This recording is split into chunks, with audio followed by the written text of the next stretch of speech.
In the future, it will be a crime to not be utterly dependent on the infrastructure of food and health that our government so gloriously regulates in this country.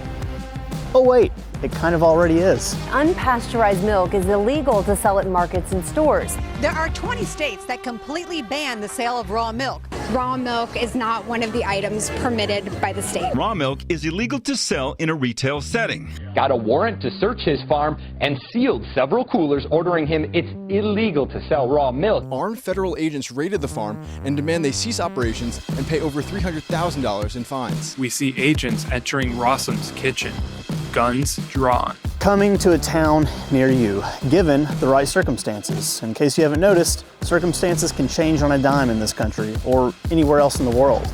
In 2020, we lost our minds when we couldn't find Charmin Ultra to wipe with. Bidet usage rose by over 1,000%. That's a made-up statistic, but you get the point. Things can crumble quickly.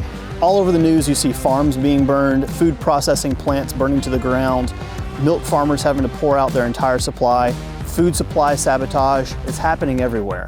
It does not take much to interrupt the convenient flow and supply of food in this country. This is why my family decided to try our hand at a homestead. Now, we're not experts, but we have been doing this for a year and we found out kind of what works and what doesn't. We've made some mistakes. We've had a lot of success at the same time. Now with this,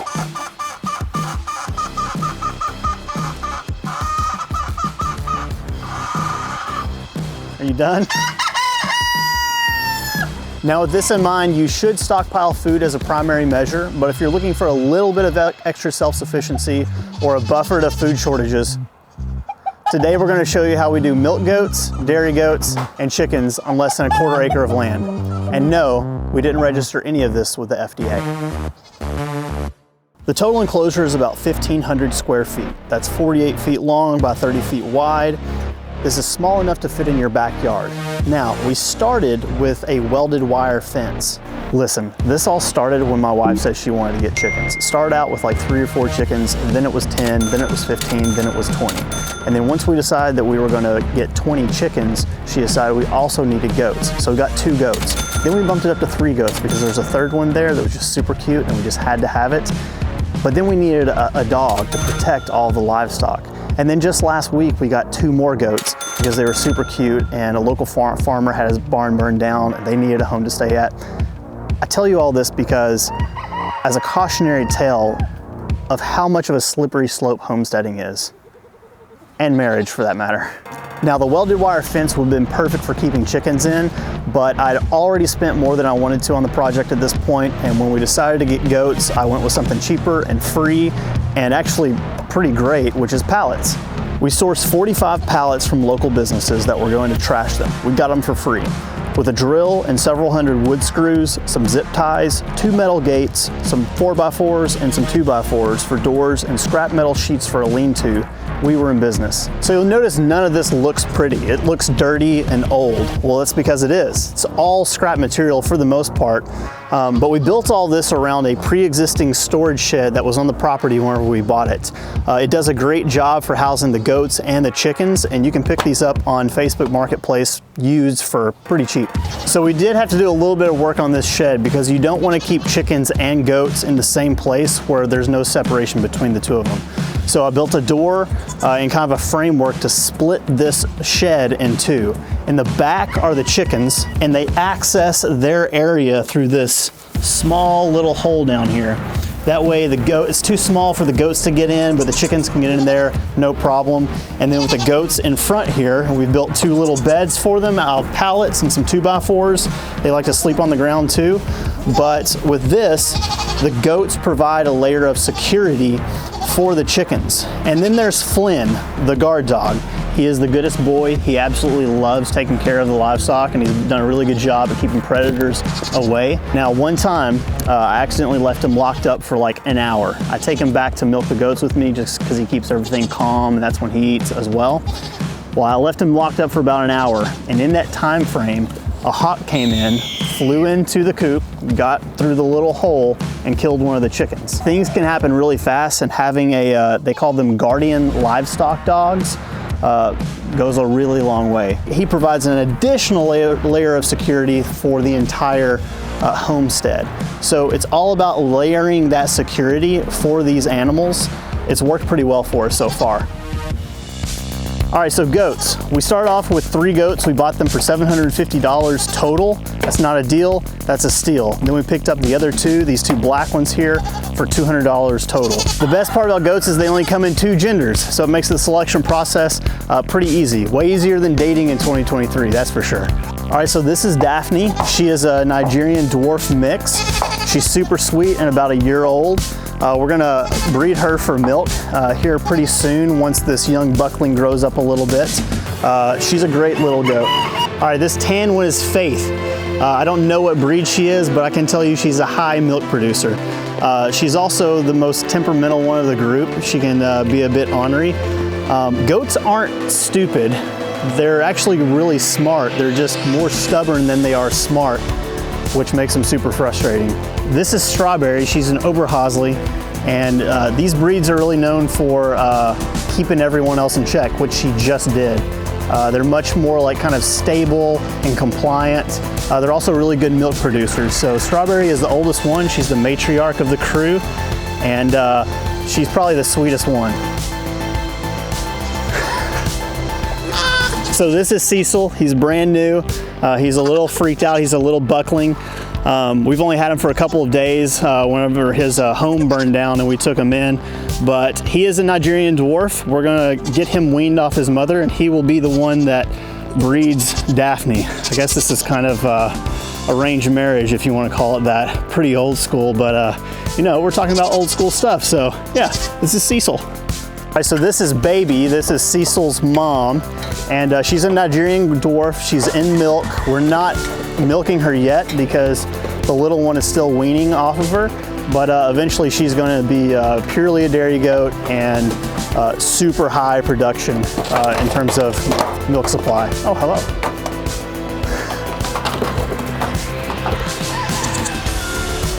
Now, both Faith and Strawberry are getting up there in years. They're both about 7 years old.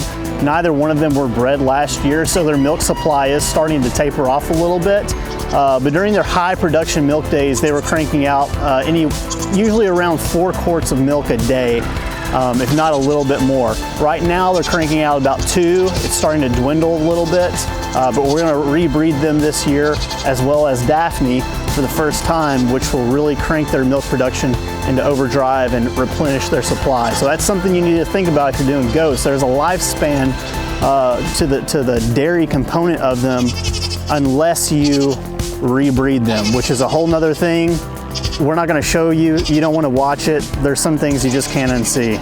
So one thing about goats is they need constant access to hay. We call this free choice. So at any time they can go and eat hay. And you can't just get any kind of hay. You wanna get horse quality hay, not cattle quality hay, because cattle quality hay is more prone to mold and mildew, and it can make them sick. So you wanna go with the better stuff. For their pen, what we've done is we've just taken a welded wire fencing and just use a staple gun to pin it up here. So a couple times a day I'll come out here, actually about twice, once in the morning, once in the evening. I'll come in here and I'll just push hay down for them. Now the reason why we put it in this is because it kind of holds the hay, because goats are notorious for being wasteful creatures, and they're super picky too. So like once the hay hits the ground, they won't touch it. They don't want it. It's hilarious because they're disgusting creatures, and yet, you know, this is touch the ground, can't eat it. Outrageous. So what do you do with all the extra hay? Well, once a day you come out here and you sweep it out, or you rake it out, and they'll pretty much just like use the bathroom on it and walk on it all day long. And after a couple of months, that hay is like purely saturated in manure, and it's great for putting on your garden. So when you think about homesteading, you can use just about everything, including waste. So they also need free choice loose minerals, which you can pick up at just about any kind of co-op store. They'll eat it whenever they feel like it. And what this does is it really cuts back on parasites or birthing problems or any other things that are caused by deficiencies in their body. So free choice, loose minerals, definitely get it. So you're also going to want to make sure that they have baking soda on hand at any time. They won't eat this all the time, they'll just eat it as they see fit. They kind of treat this as a digestive aid like humans do Tums or something like that. So just having baking soda on hand where they can access it, you're good to go. So you're also going to want to sweep out their pen at least once a day.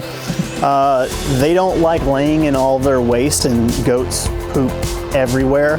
So this helps keep the smell down, keeps the bacteria down, and every once in a while you'll want to sprinkle some lime on the ground that they sleep on just to keep any like insects and stuff out of there. But again, you sweep this stuff out. And what we did is we put horse trailer mats down on the bottom. I cut them to fit perfectly. So, so it like kind of protects the bottom of the structure and at the same time adds a little bit of padding for them. But hey Flynn, yeah, you'll just sweep this out once a day. And then again, all this just gets turned into mulch and manure over time that you can use in your garden. Now, in the winter months, it could be advantageous to actually put down a lot of hay where they sleep, because you don't want goats getting wet or cold. That's the fastest way for them to die. So during the winter months, like when an ice storm was coming through, we would close up this shed.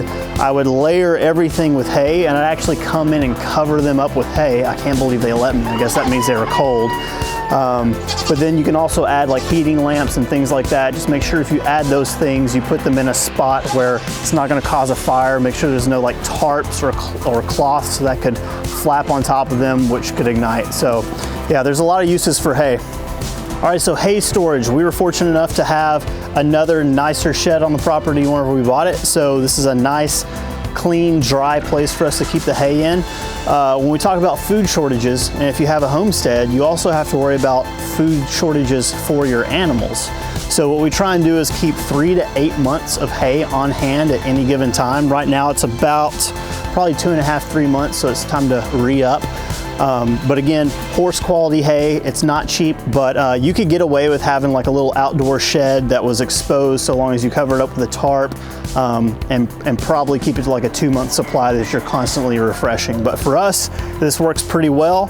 And this is about how much hay they go through in 3/4 of a day. So maybe a little bit more would take care of all of these goats for a whole day, and that's including all the waste. So by keeping 3 to 8 months of hay on hand, what you've done here is essentially made it so that if grocery stores dry up, or if milk dries up in the grocery stores or something like that, you kind of have a buffer of 3 to 8 months of your own supply on hand. Now you're not going to be able to get as much, but again, you will have some. So that's the reason why we try and keep a lot of food on hand, so long as it's not going to expire or get bad. So fresh water. Animals are just like humans. They need fresh water. You don't want to be drinking dirty water. It's going to seriously affect their milk supply if they don't have enough water to drink. So you want to clean this out and fill it up every single day. And we have multiple different pails of water. One that will go in their shed, a couple that are out and about, and the chickens drink out of it too. So that's definitely a big thing. Your water bill will go up, not by a ton, but a little.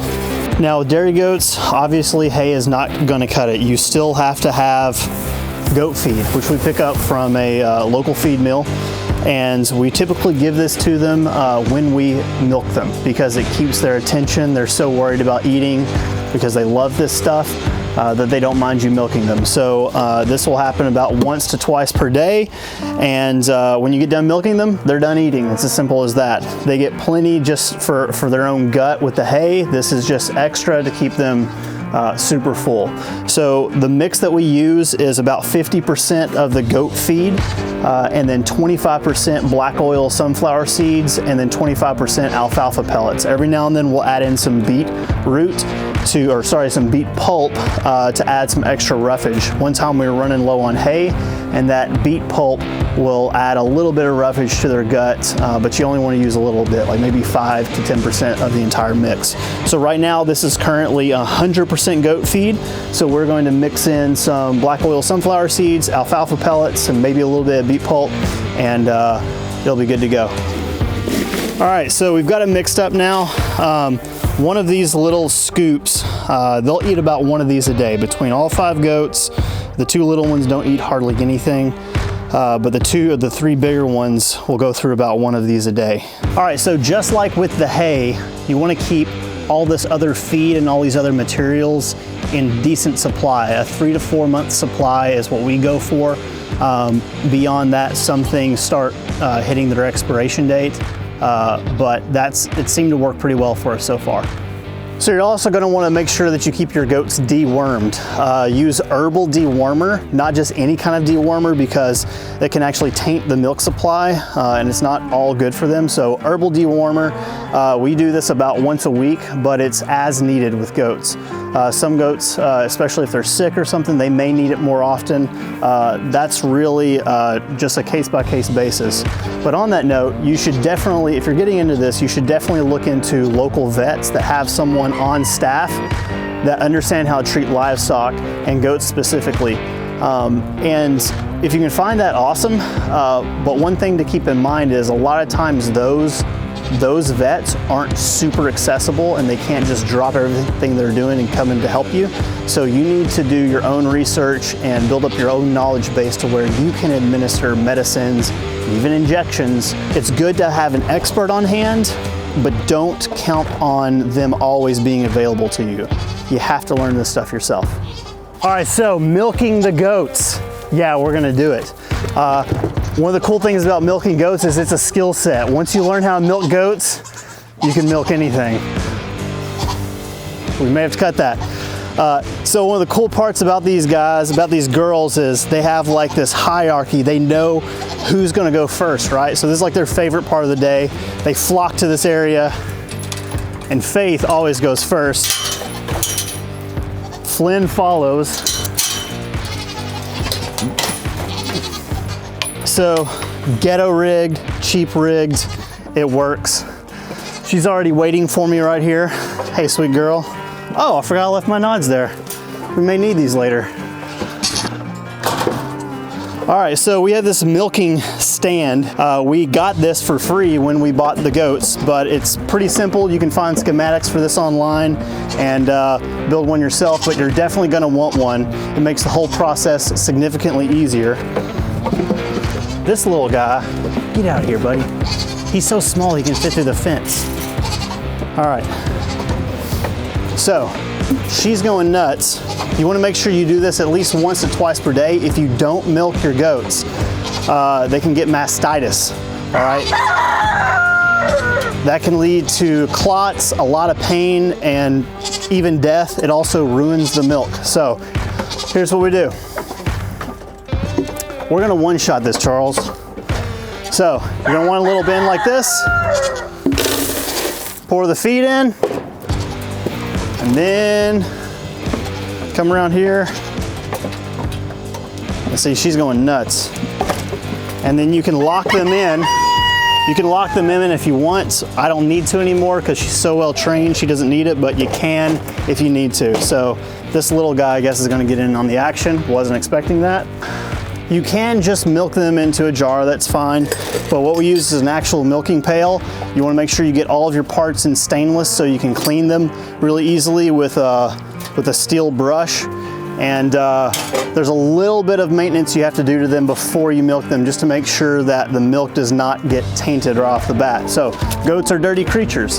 That means you gotta clean their teats before you do the deed. So, what we've got here is a mix of water and bacterial spray. This is the stuff that you get sprayed on you before you go into surgery. And we simply squirt it on their teats, a little bit under their belly, on the back, simple paper towels, and you just wipe it off. Make sure you get it good. Start with the teats. Should have a little thing that pops up every time I say that word on the camera.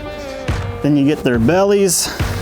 And what this does is it's getting all sorts of dirt and grime off of them so that when you actually milk, it doesn't get into the pail.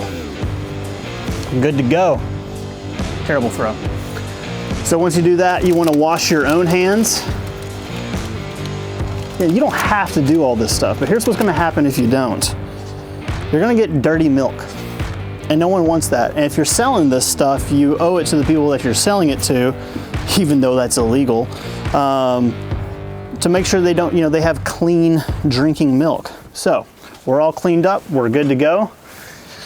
You're gonna wanna get in on this. So this particular goat has huge teats. They're not all the same. Every goat is unique in their structure and size, but, oh, she's getting mad. She's getting mad, the little one. Here's what we're gonna do. We're gonna lock her in since she's a little antsy. We've got Charles behind the camera here. She's really nervous to have to perform in front of him for the first time. But what I'll do is I'll reach behind her. I'll kind of pull her over a little bit. And when you reach in to grab the things, you want to keep this arm kind of on the leg, because what goats will want to do a lot of time is step in the pail. They do it on purpose. They're ornery. And if their foot gets in this, which has been covered in their own fecal matter all day, it's ruined. You still have to milk them, but you have to pour it all out. So first thing you'll do is you'll actually squeeze a little bit of milk out, right? Just shot it on myself, and that cleans out that duct to make sure there's no grime.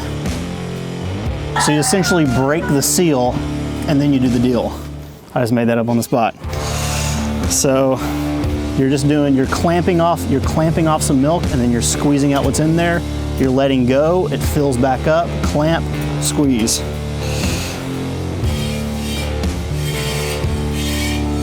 And it looks like that. And you can go like alternating fire, boom, boom, boom, boom, boom. Or you could do like dual turrets.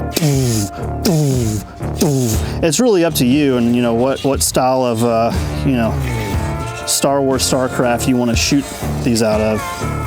I prefer alternating fire, just so you keep the enemy suppressed at all times, the enemy being the milk pail. You can really clamp off a lot, like right there, like look at that. That's clamped off a lot. That was a long boy. So the other goats do not have hardware this large. So it takes a lot longer to milk them because you can't keep that much in your hand reservoir at a time. I'm making up all this terminology as we go. All right, so she's about out, but she's not actually out. What you gotta do now is essentially simulate what one of their bucklings or one of their babies would do, which is they would use their nose to nudge, these udders, and that's what I'm gonna do with my hand. You literally punch them, but softly, right?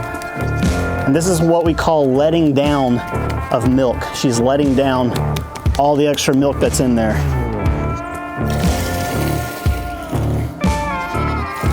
And it may not be a lot, like today it's not very much, but sometimes you can go for another 5 minutes or so on the letdown. I usually do about 2 rounds of this, and then we're good to go. I let her finish eating. We put the top back on so that nothing gets into it, but we're not done. Before I let her go, we're gonna put some bacterial spray on her teats, and this kind of like, it seals them back up so no debris or bacteria can get back in them. So while she's here, I simply shake it up and spray it on. And it's nice and blue, so you can tell, when it bubbles up, when it drips, you're good to go. So I will do that for both. All right, and so these animals are serving us. I know it sounds corny, but I like to thank them for their service. So Faith, thank you. She got about halfway through that. We took a little longer than normal for demonstrative purposes, but she's good to go. Thank you, sweets. And watch this, they're gonna change right out because they know who's next. Nope, nope, nope, nope. And Strawberry's already up, ready to roll. You know what? Before we do this one, it'd be a whole lot cooler if we did this under nods. Oh, there we go. Yeah, This is a much better idea. I've milked these goats under nod so many times because I'll get home late from a project. And sure, I could use a headlamp, but that's just boring. And plus, I want more time under nods doing administrative tasks like milking goats and feeding chickens and picking out eggs. So let's get this party started. All right, there we go. Let's get this party started. Looking good. Got my focus caps on because we're gonna be working up close. So let's milk Strawberry. All right, so we gotta clean her first. She's already munching away. No big deal. One right there, one right there, on the belly, on the back. Now we just gotta clean it off. Again, just simple paper towels. Go a long way. Get all that grime and gunk off her belly. Get off the back. And we are good to go. So we're gonna break the seal. Get whatever bacteria is in there out, or grime. And then I'm just gonna nudge her over a little bit. Slide this under. Control her back legs with my arm. And start pumping. So Strawberry has a significantly smaller, you can't get a full tang grip on her teats. So it takes a little bit longer to milk her. It's a little bit more difficult. You can still get a pretty good little cadence there. I'd probably play a song for you if I knew a good tune.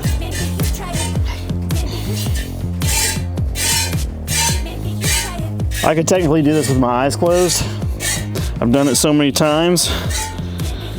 However, I come out here pretty often, probably at least once a week, and do all the maintenance under nods.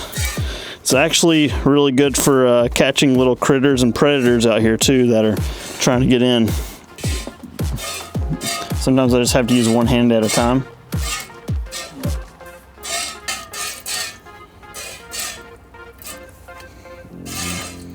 All right, so we're gonna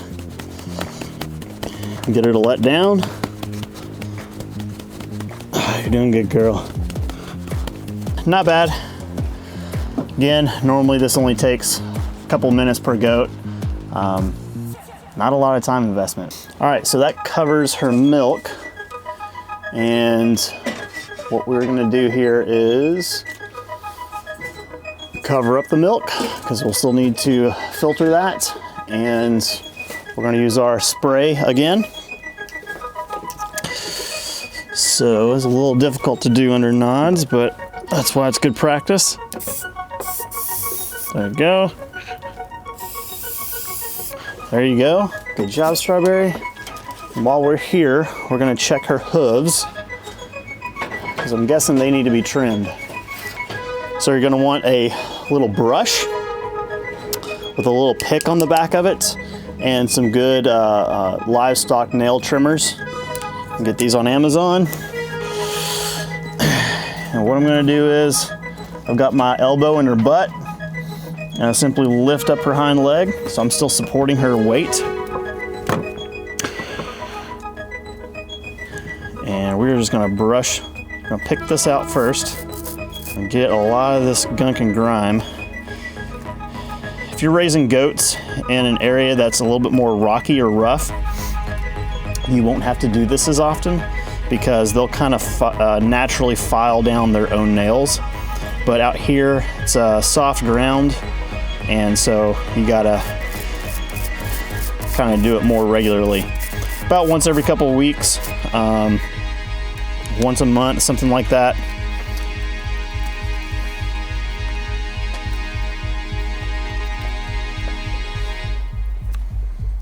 Oh yeah, she's dirty. They'll get manure, dirt, all compacted in there, but it's quite satisfying. So you want the hooves to be flush.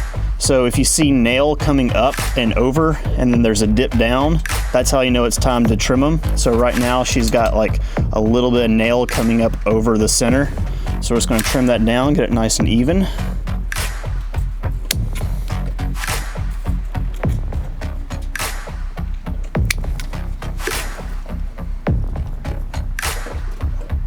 Get a little edge to it there. And this is a lot easier when you feed them. Like if they're munching on stuff, then they won't mind you doing this so much. It didn't hurt her. She's just uncomfortable and disagreeable. But already that looks pretty good. That's probably fine for that one. This one's definitely grown up more.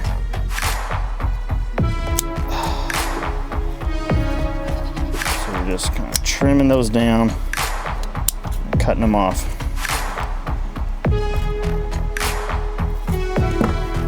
So we use this to brush it out. Get any kind of dirt and grime out. They're pretty resilient creatures, but you do have to help them take care of their hooves. Again, goats out in the wild, not so much an issue because they're naturally filing down their own nails for the most part. Yeah. So you see how that's nice and flush and flat and clean. She's looking pretty good. So we'll do that for all of their hooves. It takes a long time, so we're not gonna sit there and make you guys watch the whole thing, but this is probably the task that takes the most amount of time. That's why you really only do it on a monthly basis. They don't really need it much more than that. So, but for sure, take care of their hooves. As soon as they have a foot go down, it's not good. All right, let's go back to daytime. All right, so these are the milk filtration supplies you're gonna want. Just remember, the thing you wanna really focus on here is making sure that everything is clean. We're out here doing this in the pen just for demonstrative purposes, but normally I would take this inside the house, I'd wash my hands really good, and all this stuff would be kept in there. But we're out here today, so we're gonna wing it. So you're gonna want some mason jars here, and you're gonna want these little filters, and we'll have a link to all this stuff on our resources page at dirtycivilian.com. We don't make any money off of it, but at least you'll know where to go get the stuff. So it's just these little filters like this, and you're gonna want this a stainless funnel, and you just plop it down in there. It has a ring. So you literally just set it down on top. This is why you want your hands clean, even though it is gonna filter everything out. You just kind of push it down in there. So that'll be what the bottom looks like. And you'll simply set this on top. You'll take your milk. I'm gonna test this first, make sure it's okay. Yeah. Oh man, there's some fed out there super angry right now. Yeah, that's good. That's good. And then you're just gonna pour it in.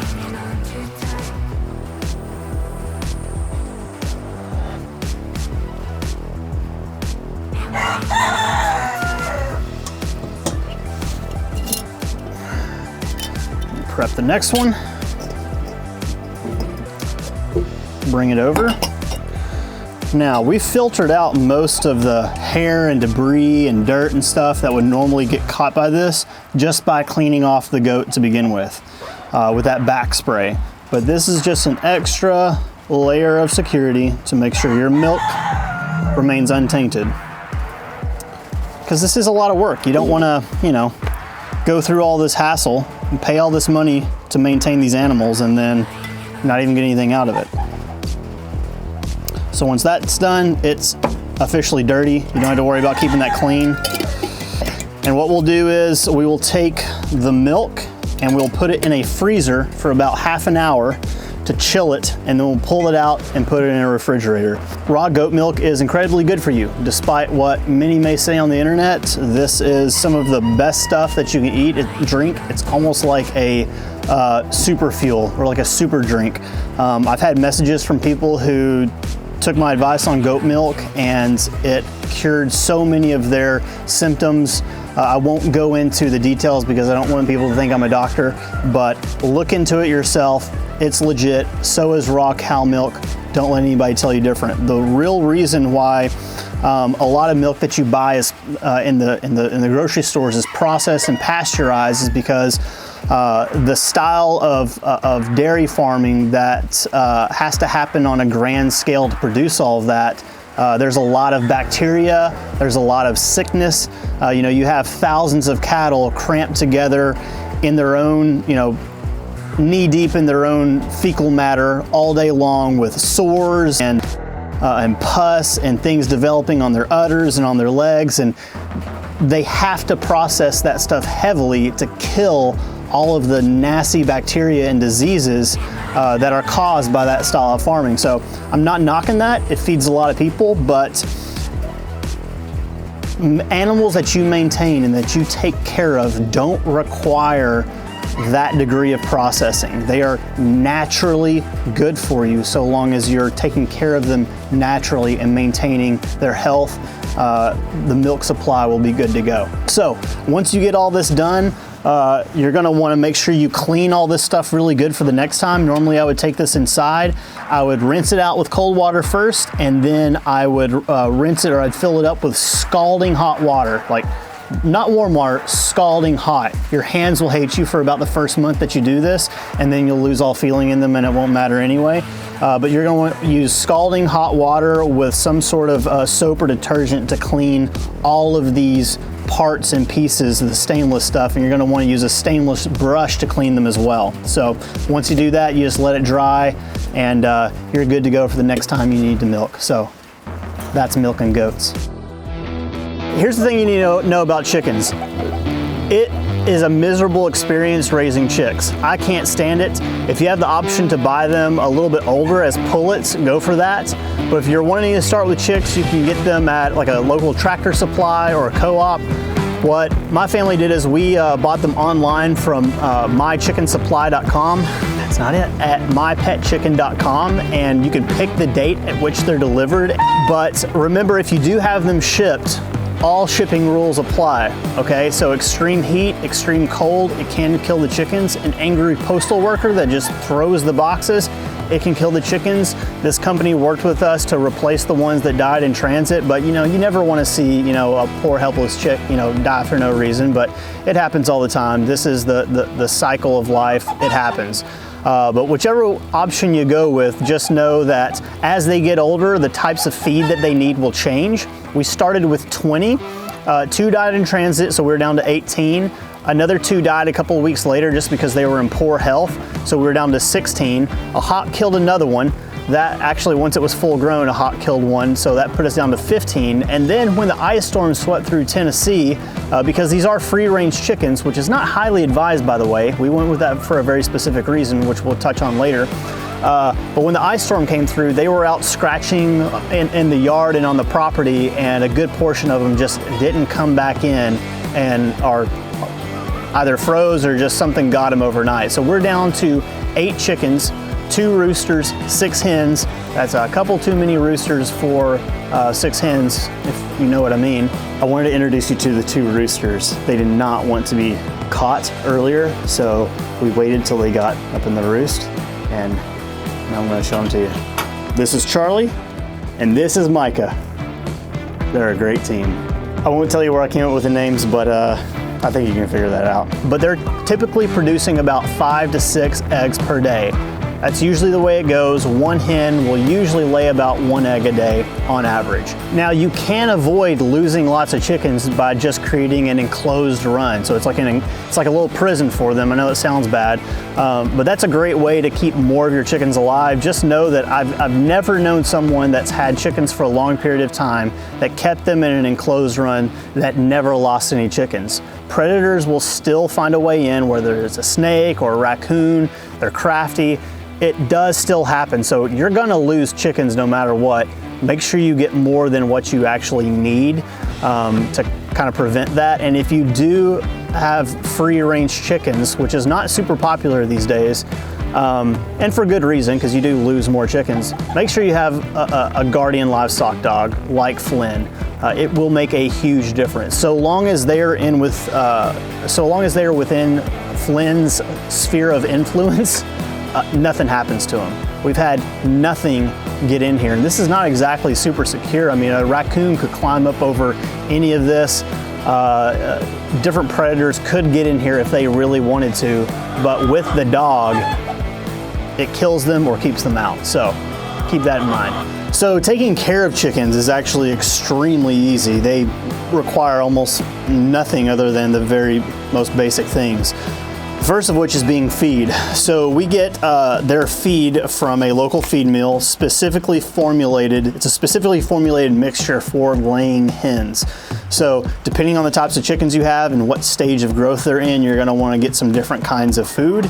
If you just ask the person at the feed mill or the co-op, they can usually point you in the right direction. But so what we've got here is, we've got a little PVC structure here that I built, and I'll just clog it up with my foot, and we just dump it in. And they'll go through about 2 of these a day, probably more like 1.5. And this just keeps them well fed. Now, one thing to note about chicken feed is you want to keep it away from the goats. This is part of the reason why we keep it back here, where the goats can't even fit through here, because chicken feed is actually extremely toxic and detrimental to goats. So you do not want them getting into the chicken feed by any means. Chickens will eat just about anything, your table scraps, meat, you name it, but the goats, they have a very specific diet, so don't let them get into it. We also have a small water trough here for the chickens. They usually drink most of their water out of the other pans in the yard, but this one is in here just in case they want to drink while they're here. We created this roost here for them to sleep on, which is pretty great, so we don't have to clean it too often.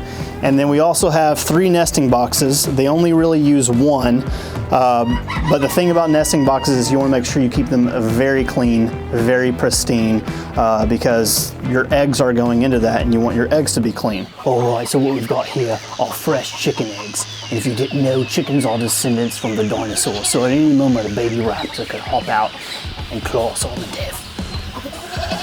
So this is the freshest supply of eggs. And one of the cool parts about chicken eggs that you raise yourself is they're incredibly nutritious, a great source of protein. They taste way better and they're a lot more orange than your store-bought eggs.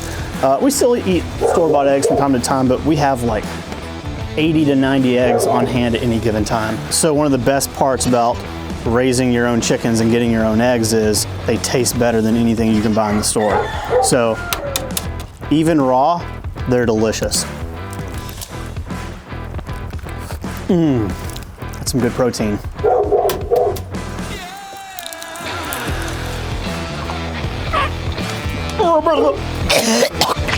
I messed that one up. It didn't go down right. All right, so we also feed these chickens mealworms as treats, dried mealworms. So I know the globalists want us to eat this. The texture's not too bad, but it's not gonna be good for you. It's probably gonna lower your test levels, so you know, stay away from it. But they're great for training your chickens. So whenever you use these, use a recurring call, and you can basically call your chickens in, which is especially useful if you free range them, because they'll be scattered all about the property, and you can just get some of these and they'll come running. So the method we use for the chicken area of the barn is called the deep litter method, and this makes it so that we don't have to clean out the chicken coop every single day like a lot of people do. So what this is, it's a mixture of hay and cedar shavings that you just turn as needed, and then about twice a year you're going to want to replace it entirely. But what this does is it kind of creates a natural flooring for the chickens and it keeps the smell down, it keeps their feet healthy, which is really important for chickens, but it's a very low maintenance way to take care of their living quarters. So one thing to note, if you do use this style for your chickens and your goats, make sure you put a lock on the door, because goats will figure this contraption out pretty quickly and will get in, raid the feed, make themselves sick. You just gotta keep an eye on that. One last benefit of chicken eggs. When you don't buy store-bought eggs and you actually use the eggs that you've raised yourself, they last a lot longer. So if you don't wash them, they'll last about 3 months just sitting on your countertop and, you know, your normal temperature and climate conditions inside your home. If you don't wash them and put them in the refrigerator, they last about 6 months. So they last quite a long time, and the age-old test of, you know, dropping an egg in water to see if it floats is always a great way to make sure that your egg is still in good health, very edible, and good to go. All right, so that is a quick down and dirty on how we did a homestead on a ½ acre. Is it right for you? I don't know. Is it profitable? Not really. You would have to do it on a much grander scale to be really making money at it. And that's not even including the time cost, because this is a major time investment. Once you get it set up, yeah, it's only 20 to 30 minutes a day usually, but the amount of time that you have to put into getting it going and then doing all of your research, you know, going and picking up feed and driving back, picking up hay, driving back, time is money. So it's not super profitable. The only reason why you should do this is not to make money off of it, because you're probably not going to save any money. You are buying a little bit of extra security, or a different form of security, but your first go-to method for preparing for food shortages should definitely be mass stockpile of food. Canned goods, doing some canning yourself, freeze drying food, those are all better methods to set you up for any sort of like terrible calamity as far as the food supply goes. One thing this will give you is a whole new appreciation to what farmers in this country and around the world do for a living. I mean, this consumes their life. This will consume your life for a little while. The amount of time and effort that they put into maintaining animals, giving them a good life, but also providing for all the mouths in this country, it's we can't even hardly count the cost. It takes everything. And on that note, before you get into this, before you you go out and you buy your goats or you build your pen or you budget everything, you need to take stock of your own time and time management and figure out if this is something that you can actually work into your life. Because even though it doesn't take a lot of time every single day once you get it up and going, it does require you every day. Knowing that you have somewhere to be every single day, no matter what, is pretty tough. It doesn't matter if you feel sick, if you have a migraine, if you have a broken leg, if you had a heart attack the day before, this has to get taken care of or these animals get sick and die. It requires constant maintenance. You can't even leave for vacations without getting someone trained and able to do this stuff, which doesn't take a lot, but you still have to do it. So this kind of stuff locks you down. That's the biggest thing that people need to figure out, besides how much it costs and what they can get out of it. It consumes your life, it holds you in a place, your flexibility goes down the drain. So make sure you count the cost, the full cost, before you get involved with this. But we hope this video helps you guys. We hope it's helped you make some wise decisions moving forward. We know you're interested in homesteading stuff, and this is just how we do it on a small scale. It's not perfect, but this is what works for us. If you want some more ideas and some more resources and examples of what other people are doing, we have all of those resources at dirtycivilian.com. Check it out, hit it up. And again, thank you to all of our Patreon subscribers that make productions like this possible. You're paying for all of this content and for everyone else, and we genuinely appreciate it. Thanks again. Catch you guys later.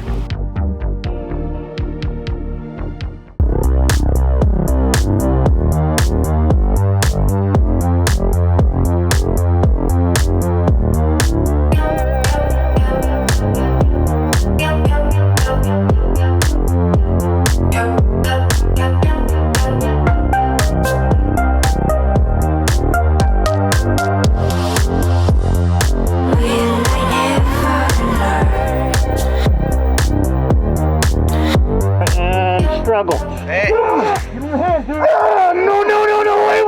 wait. I'm under here, so I'm going to be calling the cops.